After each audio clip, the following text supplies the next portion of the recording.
নমস্কার, কেমন আছো সবাই? আমার এই ছোট্ট চ্যানেলে তোমাদের সবাইকে স্বাগত জানাই। তো আজকে আমি চলে এসেছি একটা ভ্লগ নিয়ে। আজকে ডেলি ভ্লগটা কিসে শেয়ার করব সেটা হচ্ছে, আমি ভিডিও তো বানাই, ট্রান্সলেশন ভিডিও হোক যেই হোক, তোমাদেরকে মনোরঞ্জন করার জন্য ভিডিওগুলো বানাচ্ছি।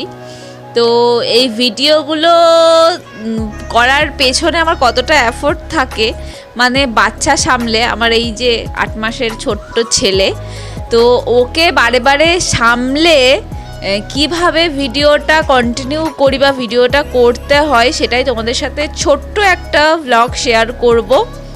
মানে আমাদের মতন যারা মানে ছোট্ট বাচ্চা আছে যাদের, তো তাদের কতটা কষ্ট হয় বাচ্চা সামলে ভিডিও করতে, সংসার সামলে। সংসার সামলানোটা আজকে দেখাবো না, আজকে শুধু দেখাবো আমার ছোট্ট বাচ্চাটাকে সামলে আমি কিভাবে ভিডিও করছি। তো মা হয়েছে বা মা, ছোট বাচ্চার মা, তারাই একমাত্র বুঝবে যে মায়ের কতটা কষ্ট হয় এরমভাবে ভিডিও করতে। সবাই মনে করে 15 সেকেন্ডের 30 সেকেন্ডের ভিডিও বা হয়তো এই ব্লগ শেয়ার করছে, খুবই ভালো আছে। আর তারপরে আমার মতন যারা একা থাকে বাড়িতে, মানে পুরোটাই একা সামলাতে হয়। হাজব্যান্ড সকালবেলা অফিস বেরিয়ে যায়, শাশুড়ি শ্বশুর কেউ থাকে না, একাই পুরো বাড়িটার মধ্যে থাকি এইটুকুনি বাচ্চা নিয়ে। তো আমার মতন যারা থাকবে তারা আরও রিলেট করতে পারবে। তো আমাদের মতন ক্রিয়েটারদের কি অবস্থা, কতটা কষ্ট করে আমরা একটা ভিডিও করি আর চ্যানেলটা দাঁড় করানোর চেষ্টা করি, সেটাই তোমাদের সাথে শেয়ার করবো। তো চলো বেশি ভাট না বকে শুরু করি আজকের ভিডিও। দেখো, আমি এখনো মেকআপ করতে বসতেও পারিনি। হ্যাঁ, আমার ছেলে এই দেখো মাইক ধরে টানাটানি, হিচড়া হিচড়ি, ব্যাস হয়ে গেল। এবার এটা সত্যানাশ করে দেবে। পাপা এটা ছেড়ে না, মা লেগে যাবে বাবা, ওরম করে না। শুরু হলো, ওর দুষ্টুমি শুরু হয়ে গেছে।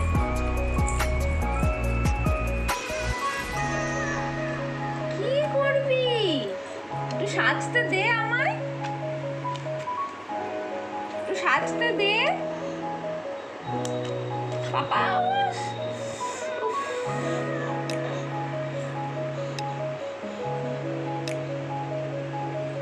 খেলনাগুলো নেই, খেলো না, খেলনাগুলো নেই, খেলো। চলো, আমার সাজ মোটামুটি প্রথম লুকটার জন্য কমপ্লিট। তো এবার যাওয়া যাক, গিয়ে ভিডিওটা শুরু করি। এখন 11টা বেজে গেছে, জানি না কখন শেষ করবো। ছেলেকে আবার স্নান করাতে হবে, মাঝে একটু খাওয়াতে হবে। চলো তাড়াতাড়ি, এই যে আমার পোলা পাপা, চলো ওই ঘরে যাই। আমি এখন আমার শ্যুটের ঘরে চলে এসেছি, শ্যুট করব। আর ছেলেকে এখানে বসিয়ে দিয়েছি।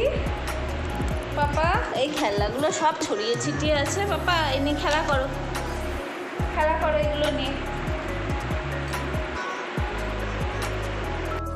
তো চলো শুরু করি আজকের শ্যুট, ঠাকুরের নাম করে। আর হচ্ছে ছেলেটাকে খেলা করতে থাকো, খেলা করতে করতে ওকে কতবার দেখতে হবে শুধু দেখে যাও তোমরা।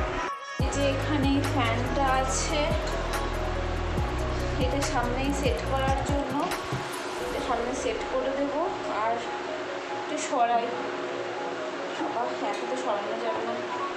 এখনো পুরোপুরি ভিডিও শেষ করতে পারিনি, এখনো চলছে ফার্স্ট পার্টটা। তার মধ্যে দেখো আমার ছেলে হিসু করেছে, শুরু করে দিয়েছে।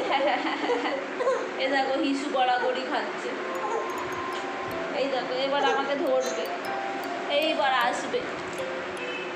কি হয়েছে বাবা? আর একটু ভিডিও বাকি আছে তো, হয়ে গেল। আমার ছেলে এখন নেংটুকুটো আছে, ওই জন্য ঢেকে নিয়েছি। ও কি যে করবো ছেলে নিয়ে। কি হয়েছে বাবা?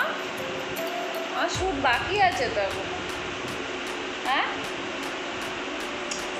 মা,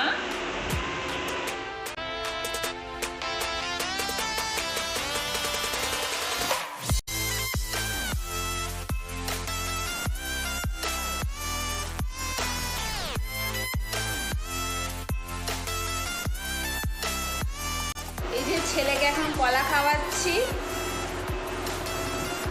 বাকি আছে, কিন্তু সবে 12টা বাজে, বুঝলে। ও মায়ের শ্যুট দেখতে দেখতে খুব ক্লান্ত হয়ে গেছে, এইবার ওই জন্য ওকে খাওয়ানো হচ্ছে। মায়ের শ্যুট দেখতে দেখতে খুব ক্লান্ত হয়ে গেছে।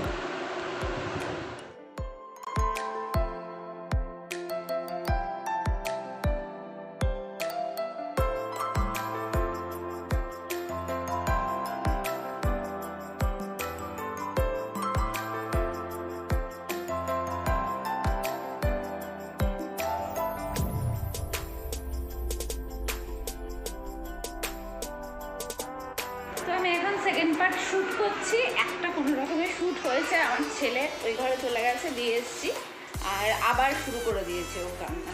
দেখবে দিয়েছে ও কান্না, চারিদিকে খেলা দেলা সব রয়েছে, তাও ও এখন বদমাইশি শুরু করে দিয়েছে। ওর কাছে এখন আমি যদি বসি, হ্যাঁ, ও তখন চুপ। দেখেছো তো, দেখো ঘরের হুলস্থুল অবস্থা। আমার আর একটা শ্যুট বাকি আছে, ওটা করতেই হবে আজকে। বাচ্চা নিয়ে তো প্রত্যেক দিন শ্যুট করা সম্ভব হয় না, যেদিন করি সেদিন একেবারে 4-5টা করে রাখি। কি অবস্থা বলো, কি করব আমি?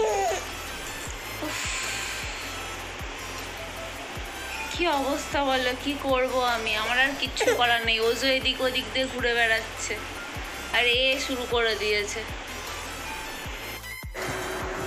গাইজ, আমার শুটিং এখনো পর্যন্ত মানে চলছে, পরের দিনের এটা ভিডিও যদিও। তো তার মধ্যে থেকে দেখো আমার ছেলেটা কি করছে, নেংটু ফুটো হয়ে খেলা করছে, খেলা করেই যাচ্ছে। তার মাঝে ওর ঘুমও হয়ে গেছে, একটু ঘুম পাড়িয়েও নিয়ে এসেছি। আর আমার প্রেশার কুকারে আমার ওই তোর মাংসটা হচ্ছে, চাপিয়েছি, তার মধ্যে থেকে শ্যুট হচ্ছে। এটা ঠিক। চলো আবার শ্যুটটা শুরু করি। হ্যাঁ, ছুটি পড়ে গেল একটা।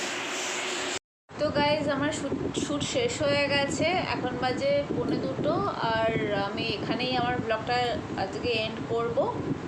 এখন ছেলেকে খাওয়াবো, তারপরে নিজে স্নান করব, তারপরে আমার খাওয়ার প্রশ্ন।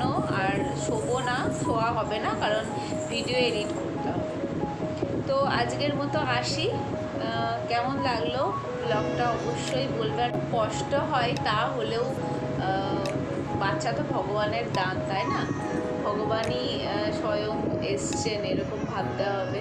বাচ্চার জন্য কষ্টটা কষ্ট বললে মনে করলে হবে না। নিজের লক্ষ্যের দিকে নিজেকে স্থির রেখে চলতে হবে, তার সাথে বাচ্চা, সংসার সব কিছুই সামলাতে হবে, তাই না? আমরা তো মা দুর্গারই অংশ, মা দুর্গা দশভূজা, আমরা দশভূজারই অংশ। আমি তো তাই মনে করি। যা করবো অবশ্যই শরীর সুস্থ থাকলে অবশ্যই আমার কোনো কিছুতেই কোনো কিছু বেঁধে থাকে না, বা আমি তখন ফুল উদ্যমে কাজ করতে পারি। তো ঠিক আছে, আর বেশি লেকচার দেবো না, আজকের মতো ব্লগটা এন্ড করে দিচ্ছি। ভালো থেকো সবাই, সুস্থ থেকো, আর জানিও অবশ্যই কেমন লাগলো। আজকের মতো আসি, নমস্কার।